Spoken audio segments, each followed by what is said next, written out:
रामकृष्ण हरी. आज वार आहे रविवारच. जसं मी आधीच्या रेकॉर्डिंगमध्ये म्हटलं की मला लवकरात लवकर ज्ञानेश्वरीचं पारायण संपूर्ण करायचं आहे.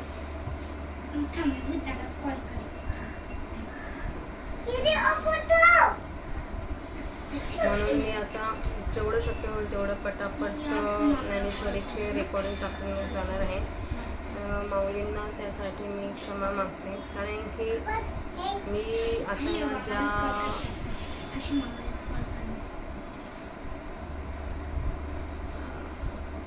सगळं चांगलंच आहे पण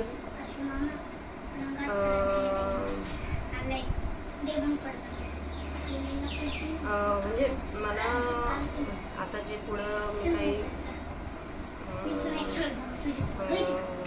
पुढं 2-3 महिन्यानंतर मला मे बी ज्ञानेश्वरी वाचायला नाही जमणार, तर त्यापेक्षा बेटर आहे की 3 महिन्याच्या आत मी ज्ञानेश्वरी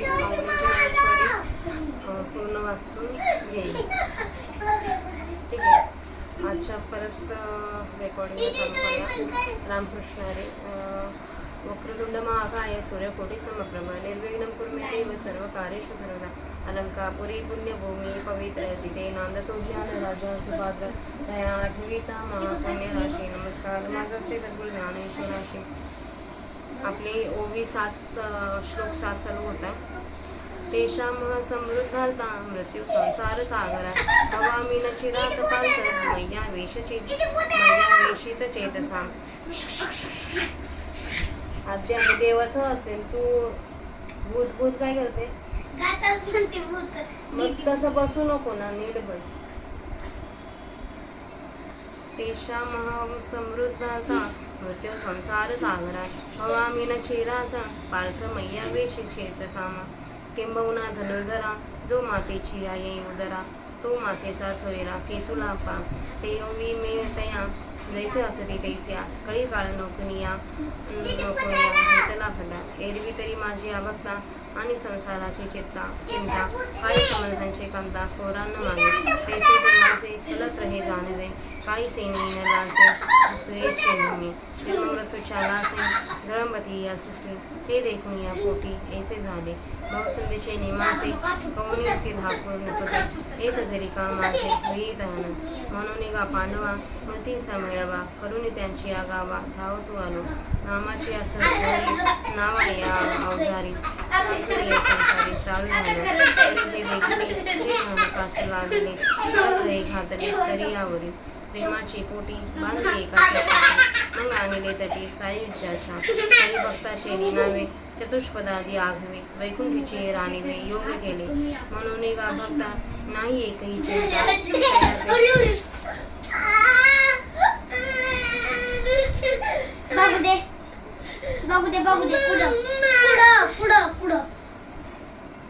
चिंता भक्ता नाही एकाही चिंता तयाचे समृद्धार्था आधी मी सदा. आणि जेव्हाची का भक्ती दिदली चित्तवृत्ती देवाची मजसूती तयाचे नाटे. या कारणे गा भक्तराया हा मंत्र तू वादनंजा की चेयया मार्गा भजले. परत चालली तिथं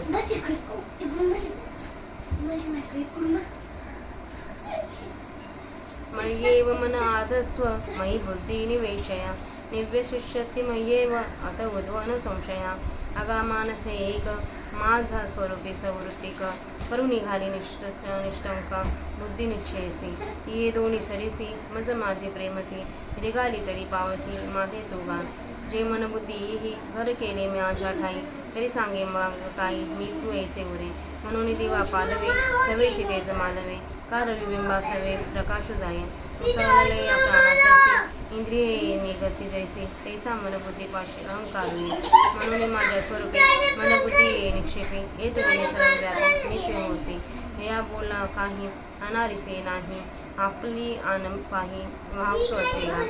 अथ चित्तम समाधातु न शक्नोषि मयि स्थिरम अभ्यास योगेन ततो मामिच्छाप्तुं धनंजया. अथवा हे चित्त मनबुद्धी सहित माझा हाती अचुंबित न शकसी देऊ तरी गायसे करी या आटा पहारा माझारी मोठके निमिष भरी देतू जाय मग जे जे का निमिक देखील माझे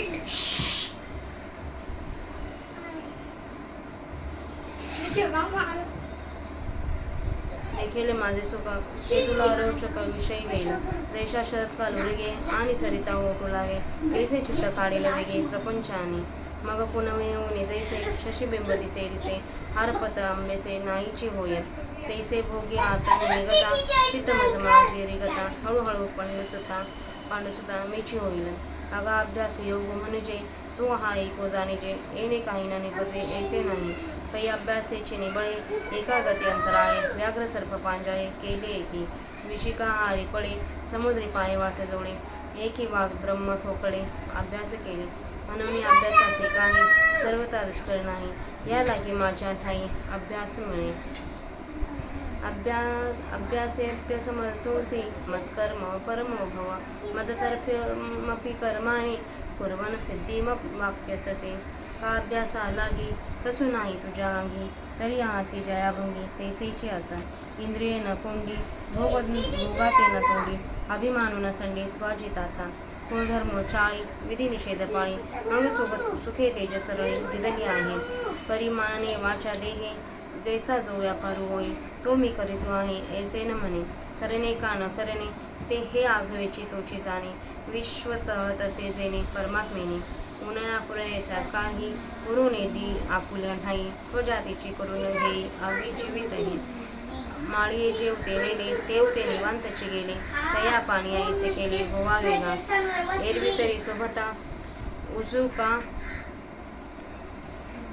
उजूका अवंटा रतू काही खटपटा करी तू असे म्हणून प्रवृत्ती निवृत्ती ये ओझी नेही मती अखंड चित्तवृत्ती आठवी माती आणि जे जे कर्म निपिजे ते थोडे बहु न म्हणजे निवांतचे अर्पिजे माझ्या ठाई ऐसे मद्भावना तनु त्यागी अर्जुना तू साहित्य सदना माझे ऐसे अथे तदप्यशक्तोऽसि कल्तु मध्योगतिमाश्रिताः सर्वकर्मफल त्यागम ततः कुरयतात्मवान ना तरी हे ही तुझं नेदवी कर्म मज तरी गा तू मज पांडुकुमारा बुद्धीच्या पाठीपोटी कर्माधिका शेवटी माती बांधणी किरीटी दुवाड करी तरी येही असो सांडी माझी अतिसो माझा अतिसो परिसयांतेसी वसो बुद्धी तुझी आणि जेणे जेणे वेळे घडती सकल कर्म सकळे त्यांची येते फळे तेजुती जाणे वृक्षका वेळी लोटती फळे आली तैसे सांडे पदली कर्मसिद्धी परिमाते मनी घरावे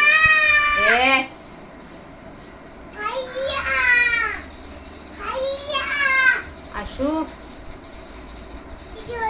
का माझा उद्देश करावे हे काही नको आघावे जाऊ दे तुम्ही खडकी जैसे वर्षले का आगे माझी पेरिले कर्म माने देखले स्वप्न जैसे अगा आत्मजेचा विषय जीव जैसा निरभिलाशी तैसा कर्मी अशेषे निष्काम होई वन्नीची ज्वाळा जैसे वाया जाय आकाशी क्रिया झिरो दे तैसे शून्या माझी अर्जुना हा फलत्यागो आवडे किरी अलसलगो परियोगा माझे योगो दुरे साहा जेणे फलत्याग सांडे ते कर्मना विरोडे एकची वेळ झाडे माझे जैसे येण्याची शरीरा येणे सरी किंबहुना एर झाले चिरा पडे पै अभ्यासाच्या पावटी ठाकी जे ज्ञान फिरली ज्ञान होई जे भेटी ध्यानाची मग ध्यानाचे खेव देती आघवेची भाव तेव्हा कर्म जात सर्व दुरी ठाके कर्म जेथ दुरावे तेथ फळ त्यागे संभवी त्यागास्तव अंगवे शांती सगळी म्हणून यावे अशांती हाच अनुक्रम सुभद्रापती अभ्यासाची प्रस्तुती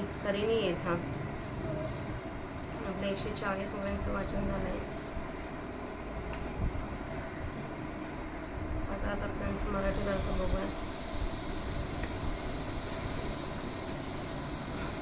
माझ्या सगुण स्वरूपाच्या ठिकाणी ज्यांनी चित्त ठेवले आहे अशा त्या भक्तांचा मी अल्पकाळात मृत्यूरूप संसार सागरातून उद्धार करणार होतो. फार काय सांगावे अर्जुना, जो आईच्या पोटी जन्म घेतो तो आईचा किती आवडता असतो बरे. त्याप्रमाणे माझे भक्त जसे असते त्या स्थितीत मी त्यांच्यावर प्रेम करतो. मग कळी काळाचा पराभव करून त्यास मी आपल्या पदरात घेतो. सहज विचार करून पाहिले तर कोणीही एकदा माझा भक्त म्हणून ठरला मग त्या संसाराच्या काळजीची गोष्ट कशाला सांग. राजाच्या कुटुंबास भीक मागण्याचे कारण पडेल काय? त्याप्रमाणे ते भक्त माझे कुटुंब आहेत असे समजावे. त्यांचे कोणतेही पडलेले काम करण्यात मला कमीपणा वाटत नाही. जन्ममृत्यूच्या लाटात हे जग गटांगळ्या खात असलेले पाहून माझ्या पोटात जसा विचार आला, संसार सागराच्या खवळण्याने कुणास भय उत्पन्न होणार नाही, याप्रमाणे संसार सागराच्या क्षोभाने माझे भक्त कदाचित भीतील. म्हणून अर्जुना, सगुण रूप धारण करून भक्तांच्या गावाला मी धावत आहो. माझी हजारो नावे, ह्याच कोणी नावा, त्या तयार करून मी संसार सागरातून भक्तांना तारणारा मी नावाडी झालो असे समज. जे भक्त सडे अंतर्ब्रह्म परिग्रह रहित आहेत असे मी पाहिले, त्यास माझ्या ध्यानरूपी कासेला लावले व परग्रही होते त्यांना नामरूपी नावेवर बसवले. एकाच्या पोटाची प्रेमाची पेटी बांधली आणि मग त्यास मोक्षाच्या काठावर आणले.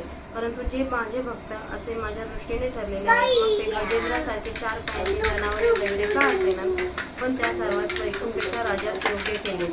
म्हणून माझ्या भक्तांनी एकही चिंता नाही, कारण त्यांचा उद्धार करणारा मी नेहमी तयार आहे.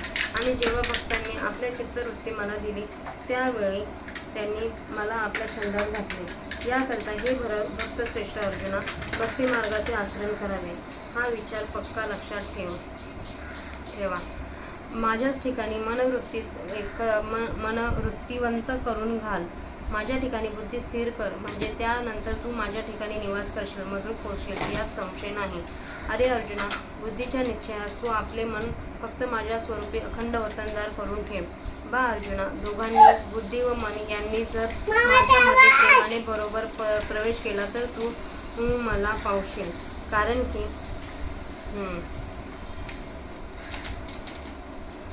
कारण की मन व बुद्धी ही माझ्या ठिकाणी कायमची राहिली तर मग मी व तू असे द्वैत उरेल काय? सांग. म्हणून पदराच्या वाऱ्याने दिवा मालवला असता त्या दिव्याचे तेज जसे लागलीच नाहीसे होते अथवा सूर्यास्ताच्या वेळी त्या सूर्याच्या बिंबाबरोबर जसा प्रकाश जातो, शरीरातून प्राण निघाल्याबरोबर इंद्रिये जशी त्यांच्याबरोबर निघतात, त्याप्रमाणे जिकडे मन व बुद्धी जातील तिकडे त्यांच्याबरोबर अहंकार येतो. म्हणून माझ्या स्वरूपी मन व बुद्धी ही दोन्ही ठेव. एवढ्याने सर्वव्यापी जो मी तोच तू होशील. अर्जुना, हे जो मी बोललो यात काही अन्यथा नाही असे मी आपली शपथ वाहून तुला सांगतो. अथवा माझ्या ठिकाणी चित्त स्थिर करण्याला समर्थ नसलास तर हे धनंजया, चित्तैकाग्रतेचा अभ्यास करून माझी प्राप्त करून घेण्याची इच्छा कर.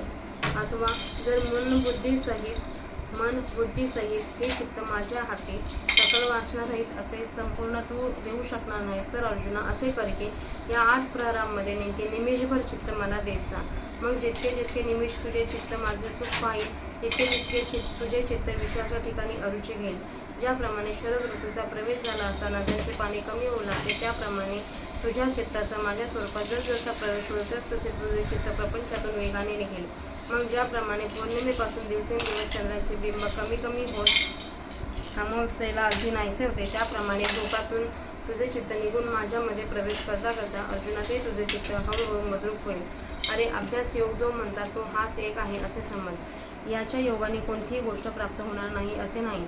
अभ्यासाच्या सामर्थ्याने कित्येक आकाशाच्या पोकळीत चालू शकतात व कित्येकांनी वाघ व साप यांसाठी पाणी स्वाधीन करून घेतात.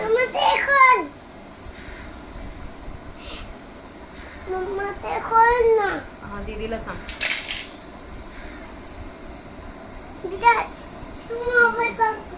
अभ्यासाच्या सामर्थ्याने कित्येक आकाशाच्या पोकळीत चालू शकतात व कित्येकांनी वाघ व साप या संकेतदृष्ट पाणी स्वाधीन करून घेतात. विष खाण्याचा अभ्यास केला असता ते विष देखील पचनी पडते. अभ्यासाच्या योगाने समुद्रावरून पायाने जाता येते. कित्येकांनी वेदाचा अभ्यास करून ते वेद आटोक्यात आणले. म्हणून अभ्यासाला कोणतीही गोष्ट मुळीच कठीण नाही. याकरता माझ्या स्वरूपी तू अभ्यासाने एकरूप हो. अभ्यास योगाला देखील असमर्थ असतात तरी सर्वस्व माझ्याकरता कर्मे करणारा हो. माझ्याकरिता सुद्धा कर्मे केली तरी तू सिद्ध मिळवशील. अथवा असा अभ्यास करण्याविषयी सुद्धा जर तुझ्या अंगी सामर्थ्य नसेल तर हल्ली ज्या स्थितीत तू आहेस त्या स्थितीत राहा. इंद्रियांचा निग्रह करू नकोस, विषय भोगांना कमी करू नकोस, आपल्या जातीचा अभिमान सोडू नकोस, आपल्या कुळातील आचरणांचे आचरण कर व शास्त्रांनी जी कर्मे करावी असा विधी सांगितला ती कर्मे कर आणि जी कर्म करू नये असा निषेध केला आहे ती कर्मे करू नकोस. एवढे तू केलेस म्हणजे सुखाने तुला वाटेल तसे वागाव्यास मोकळी दिली आहे. परंतु मनाने, वाचेने व देहाने जसे जे कर्म होईल ते कर्म मी करीत आहे असे म्हणू नकोस. कारण ज्या परमेश्वराच्या सत्तेने हे विश्व चालले आहे त्यालाच कोणतीही गोष्ट करणे अथवा न करणे हे सर्व ठाऊक आहे. कर्मास काही न्यून अथवा पूर्ण झाले तर त्यांच्या संबंधाने तू आपल्या चित्ताच्या ठिकाणी काही खंती अथवा संतोष उरू देऊ नकोस आणि तू हे जीवित आपल्या जातीचे करून टाक. म्हणजे आपल्या आयुष्यक्रम आपल्या जातीला योग्य असे कर्मे करण्यात घालव. अरे माळ्याने जिकडे नेले तिकडे काही एक तक्रार न करता जाणाऱ्या प्राण्याप्रमाणे तुझे जीवित निराभिमान होऊन कर्म करणारे होऊ दे. अर्जुना, सहज विचार करून पाहिले तर आपले मार्ग सरळ आहे किंवा तो आडमार्ग आहे याची वाटाघाट रथ केव्हा तरी करतो काय? म्हणून कोणतेही कर्म करण्याची प्रवृत्ती अथवा न करण्याची निवृत्ती ही ओझी तू आपल्या बुद्धीवर घेऊ नकोस. तर तू आपल्या चित्तवृत्तीने मला निरंतर स्मर आणि जे जे कर्म घडेल ते कमी अथवा जास्त म्हणू नकोस, तर ते निमूटपणाने माझ्या ठिकाणी अर्पण कर. अर्जुना, अशा माझ्या रूपाचे अनुसंधानाने शरीर त्यागानंतर तूच सायुज्य मुक्तिरूप माझ्या घरी येशील. अथवा मद्योगाचा आश्रय करून हे माझ्या ठिकाणी कर्माचा संन्यास करण्यास देखील जर तू असमर्थ असला तर नियत चित्त होऊन सर्व कर्मफलांचा त्याग कर. अथवा हेही कर्म जर तुला मला देववत नसेल म्हणजे मला अर्पण करवत नसेल तर अर्जुना, आम्ही तुला पुढे सांगतो ते तू आचरण कर. बुद्धीच्या मागे व पुढे, कर्माच्या आरंभी व शेवटी हे अर्जुना मला बांधणे जर तुला कठीण वाटत असेल तर कर्माची प्रेरणा करणाऱ्या बुद्धीचा प्रेरक परमात्माच आहेस. कर्माची प्रेरणा करणाऱ्या बुद्धीचा प्रेरक परमात्माच आहे. आद्या अभ्यास करून घे. जसं मी आधीच्या एक रेकॉर्डिंगमध्ये मी ऋणानुबंधाचं सांगितलं, ज्यात आपण जी कर्म करतो, ज्यात आपल्या हातून जे कर्म होतात त्याची जी प्रेरणा असते त्या बुद्धीचा प्रेरक हा देखील परमात्माच आहे असे इथं ज्ञानेश्वरीमध्ये नमूद केलं आहे. कर्माची प्रेरणा करणारा बुद्धीचा प्रेरक परमात्माच आहे असा विचार करणे हे बुद्धीच्या पाठीमागे परमात्माच मानणे होय व ते कर्म झाल्याबरोबर परमात्मालाच अर्पण करणे योग्य आहे असा बुद्धीने निश्चय करणे हेच परमात्म्यास बुद्धीच्या पुढे बांधणे होय. आणि करण्याच्या अगोदर ज्या कर्तृत्वाच्या अभिमानाने प्रारंभ होतो ते कर्तृत्व आपले नसून खरोखर परमात्म्याचेच आहे अशा समजुतीने कर्म करावयास लागणे हे कर्माच्या प्रारंभी कर्मावर बांधणे होय व आरंभलेल्या कर्मापासून मिळणारे फळ त्या कर्माच्या शेवटी परमात्म्यास समर्पण करणे हेच कर्माच्या शेवटी परमात्म्यास बांधणे होय. याप्रमाणे बुद्धीच्या अगोदर आणि बुद्धीच्या शेवटी व कर्माच्या आरंभी व कर्माच्या शेवटी मला परमात्म्याला त्याग होणे हे जर तुला कठीण वाटत असेल तर हे देखील राहू दे. माझ्याकरिता कर्म करून मला अर्पण करण्याचा जो विचार सांगितला त्या विषयीचा आग्रह एकीकडे राहू दे, परंतु तुझी बुद्धी कर्मफलाविषयी निग्रहयुक्त असू दे. ते तू आपल्या बुद्धीत कर्तृत्व मत व फलास्वाद घेऊ नकोस आणि ज्या वेळी कर्म घडतील त्या वेळी त्याची सर्व फळे तू टाकीत जा. झाडास अथवा वेलीस आलेली फळे जशी ती झाडे व त्या वेली टाकून देतात त्याप्रमाणे पूर्ण झालेली कर्मे तू टाकून दे. त्यांच्या फळांची आशा चित्तात ठेवू नकोस, परंतु मनामध्ये माझी आठवण करावी आणि अथवा मला अर्पण करण्याच्या हेतूने कर्म करावे हे काही करू नको. तर तू शून्यात जाऊ दे, तूही घेऊ नकोस आणि मलाही अर्पण करू नकोस. तर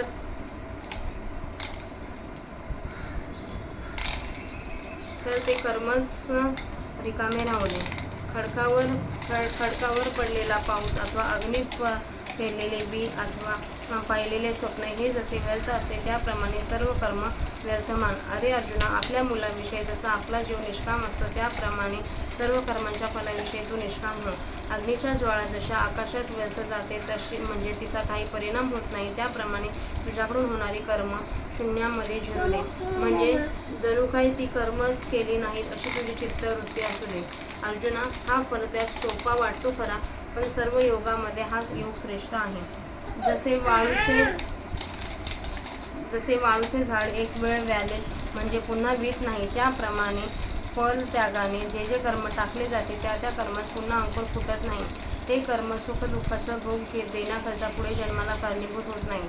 त्याप्रमाणे ते या शरीराला येणे जन्माला येणे संपते. फार काय सांगावे, जन्म मरणाच्या खेपांवर दगड पडतो.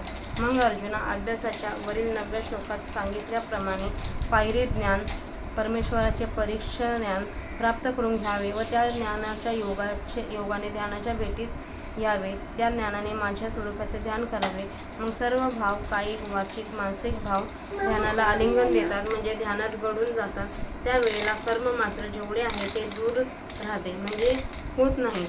कारण कर्म करण्याची साधने किंवा द्वारे जी काया वाचा व मन ती सर्व ध्यानात घडून गेल्यामुळे कर्म करण्यास जाग्यावर कोणीच नसतात, म्हणूनच कर्म होत नाहीत. फळाला उत्पन्न करणारे जे कर्म ते जेव्हा दूर होते तेव्हा परत्याग संभवतो आणि अशा त्या त्यागामुळे पूर्ण शांती, पूर्ण ब्रह्मस्थिती हस्तगत होते. म्हणूनच अर्जुना, शांती प्राप्त होण्याकरिता हाच आता सांगितलेला तो काय क्रम आहे, म्हणून सांप्रतकाळी तुला अभ्यास केलाच पाहिजे. तर अशाप्रमाणे आपला माऊलींच्या 140 ओव्यांचं वाचन झालं आहे. झालेली अशी माऊलीची सेवा माऊलींच्या समाधीवर अर्पण करूया आणि सेवेला स्वल्पविराम देऊया. रामकृष्ण.